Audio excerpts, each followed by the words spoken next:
Hey guys, how's it going? This is Tom Burkhardt from Car Rev Saley in the 2017 VW Golf Alltrack. This is the Alltrack S, comes in 3 trim levels. So let's talk about how the Alltrack is different than the Sportwagen, and then talk about how well equipped it is and the big advantages over some other VWs and its competitors like the Subaru Crosstrek and many compact crossovers. So versus the Jetta Sportwagen, or the Golf Sportwagen for this new generation, I should say, the Alltrack is about $2,000 to $3,000 more expensive, like for like specification. If you look at the pure base models, it's about $4,000, but the Alltrack S, which is this base model, is so much better equipped that it's not really fair to compare them directly. So it is a little bit more expensive, and for that extra price, you get an extra 1.5 inches of ride height, some body cladding all around the vehicle, actually, around the wheel wells, sills, and rear kick plate and front skid plate. That is unique to the Alltrack and adds a little capability for rough driving and snowy and gravel roads. And then a different look for the nose and silver mirror caps up here, and some other details like Alltrack badging around. So basically, like it looks very similar to Volkswagens, as you know, but very different than the wagon from up front, especially. So it has some uniqueness in its exterior design. And then the other big thing is that the Golf Alltrack is available only with, is the only wagon, the only sport wagon stateside that runs the DSG transmission. So this DSG is a 6-speed double clutch automatic that is just amazing and really transforms the car in a lot of great ways. In addition to making it quicker, it's by like half a second versus the 6-speed Eisen automatic, which is in the Jetta Sportwagen and the Golf with the 1.8 liter turbo. Those have a traditional torque converter automatic, which is okay, but not really as engaging for enthusiasts. So this DSG is a big win for the Alltrack for how nice it is to drive. So that's a nice little transition. So Alltrack drives awesome. It's really the only model in Volkswagen's range, I believe, in the US where you can get this 1.8 liter, 170 horsepower, 199 foot-pounds of torque, 1.8T engine with the DSG automatic. So usually that's like a GTI thing or the Golf R. So it's really cool that you can get it in the Golf Alltrack that we're in right now.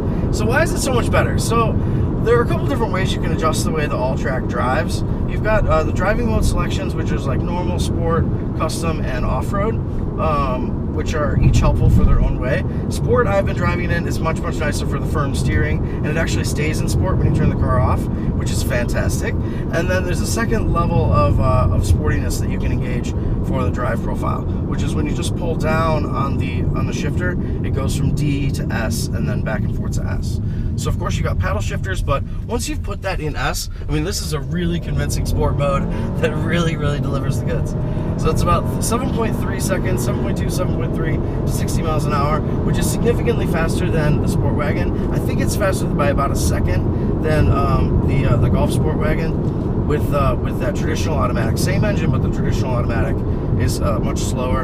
And then this is about a half a second quicker than even the Golf 5-door with the 1.8T and that Eisen torque converter automatic. So it's very speedy, and it really just has fantastic logic. You can never catch this transmission out. It's always flawless with how well it anticipates upshifts, or does those lightning fast, like no interruption upshifts, and can downshift, you know, at the drop of a hat. So I'm like in a second right there, and it brought me like almost all the way to the red line. It's just so good, and you can really control it extremely precisely. So once you have this PDK transmission and you've got it in S and you've got it in sport mode, you can really enjoy this car. It's very engaging. I mean, as easy as it is to just get in and drive around town, it's also pretty engaging. But the easiness is a big deal. I mean, for mountain folk, you know, everybody in Denver and or up in the Northeast, in Maine, you know, or in the mountains, this is really an all-wheel drive vehicle like a Subaru Impreza Crosstrek or some kind of compact crossover with 4x4 and a lifted ride height. It's really the only things those are the only cars you can consider. So even though the Golf Sportwagen is available with 4Motion all-wheel drive, it is not as practical for those types of environments because it's so much lower. I know this for a fact because my old car was a Subaru Legacy GT, which I absolutely love, which is a great car. But it was very, very low, and I wished I'd gotten the XT Outback version like almost daily because it was so low that around snow, that in deep snow and even like in gravel and stuff, it just was scraping and was like a giant snowplow vehicle. Even though it had great grip, it just couldn't do deep snow. So having that extra 1.5 inches of ground clearance here for the Golf Alltrack is a big deal. It seems like a no-brainer, but so much so that it's like a genius no-brainer. So much so that we need like a Passat wagon Alltrack as well in the USA, like ASAP, to really compete with the Subaru Outback proper, the big version with 5 seats and a big back seat, versus these cars, which are a little bit narrower and a little bit shorter. Golf Alltrack is more practical than the Impreza Crosstrek because this is a wagon. We've got that big boot, which you can fold down and have a ton of capability, whereas Crosstrek has more of a compact crossover type storage area that's just a little shorter and less commodious. So really big advantages for this car. So the other things with the I keep wanting to call it the PDK with DSG in this car, as well as 4Motion all-wheel drive, it becomes a really tidy handler. In addition to being one of the only ways to get the DSG with this engine, this is one of the only ways to get 4Motion all-wheel drive with this engine as well. So that is a big it's a big selling point. This is so much like the Golf R when it goes around corners that it's like awesome. You come around corners and you're in that gas and you really feel the power going to the back and just like that unstickable thing that Subarus make their defining driving trait with that split all-wheel drive. Here we do have shifting back from the front to the back when it senses there's going to be slippage, but it's generally like really fast and imperceptible, and you can really feel it pushing from the back around corners and when you give it the full throttle. So that's a big change for the handling of the vehicle, and I think it makes up for the extra ride height almost completely. The car rides really nicely, even though it's sort of like Euro firm. It does drive with a little bit of extra compliance thanks to the extra rebound in the suspension and a little bit taller tires for the 17-inch alloys. So it feels like it does ride a little bit smoother, and there's very little downside in terms of body roll. You have to really provoke it. Like you're gonna do like evasive maneuvers, and then you can sort of feel the height and the extra weight in the back versus a Golf. But otherwise, you really can't tell. It just drives cleanly and easily, and is very nice. So I'm a big fan of this car, in case you can't tell. I really like it. I can imagine getting in this car and driving it, for years at a time, and really enjoying it and being satisfied. So what do you need to know if you're going to look at this car? Well, so first off, the pricing of our test model is, of course, the Alltrack S versus the SE and the SEL. So the S sticker's at about $26,000, and the SE is about $2,000 more, and then that SEL starts from like $31,000. So this S model is really well equipped. It has CarPlay, touchscreen, satellite radio, Bluetooth. We even have parking sensors front and rear, auto parking, those drive modes we mentioned. Let's see, lots of other goodies, especially because we have the $800 S and SE driver safety package on here. So that is like I said, it's $800 or so, includes active cruise and lane departure warning, as well as the park distance control and all of that. So really comprehensive set of standard features for this car that is definitely livable.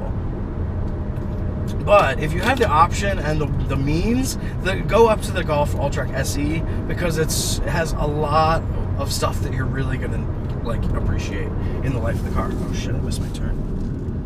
It has stuff that you're gonna appreciate in the life of the car. That includes like the big giant panoramic moonroof, which is standard on the SE. I believe nav is standard on the SE, and I think proximity access for the door locks is standard for the SE. While we have like a remote key fob in this car, we do not have you can't just walk up to the car and tap a little sensor and have it open for you, or lock the doors that same way. And then you actually put a key in and start it, which is for pricing in the 20s, that's fine. But if you really want to feel like this is a great cutting edge baby Porsche, then you'll want to go up to that option package in particular. So that's something to know. And then why would you go to the SEL? Well, the SEL is obviously really, really loaded.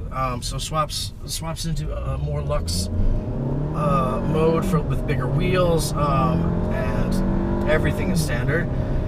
And then the SEL's big advantage in my book is that it's the only Golf Alltrack that offers the active front lighting system. So that's with the with like bi-xenons for the low and high beams, and then LED daytime running lights and active cornering lamps. So that's only available on the SEL, and that's like an $800 option atop the SEL. And but that really addresses one of my main gripes with the car if I were like an actual owner, or someone in the market, which is because I'm like a lighting nerd. I really have a hard time that there's no LEDs at all. Like it's just halogen low and high beams for the Golf Alltrack S and SE and SEL until you get that option package, and halogen fog lamps. So like they're functional, but they're not as future-proof as those LEDs and xenons, and they also just don't provide the same amount of front lighting as the lamp option, the active front lighting system option. So I would really, really like that. But then you're talking about, you know, a $33,000 car versus, you know, a $28,000 car like the one we're in now. So it's very, very good overall. I'm most impressed by this DSG transmission and how much of a multiplier it feels like for the 199 foot-pounds of torque in this 1.8T and that like very underrated 170 horsepower. It definitely feels like the engine is making a lot more than that, and is vastly more speedy than the Impreza Crosstrek and even the big Outback, which are still saddled with 4 cylinders and continuously variable transmissions, which are not super popular for enthusiasts. So a lot of words there. I'm a big fan of this car. I think you should absolutely drive it. It might seem like something that you're familiar with because, you know, there are all these Golfs around, but there's good reason. I mean, the quality is absolutely phenomenal. The drive experience is really, really just sporty and European and timeless.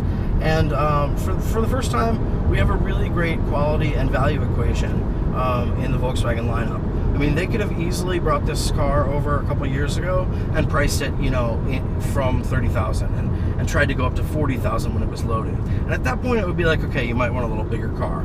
But, you know, for $28,000 out the door, this Alltrack S is fantastic.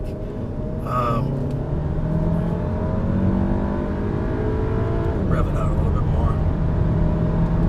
Just really speedy and pure. Having that 4Motion all-wheel drive seems to eliminate all sense of torque steer from the nose, as well as most understeer. You can still get it to understeer if you really, really push, but in general, the wagon body and back and the drive axle for the rear end just really flattens out the weight distribution and the grip situation, and makes this car into a real performance gem. I'm a big fan. Check out the full review over on Car Revs Daily in the next couple weeks, and we will see you guys next time.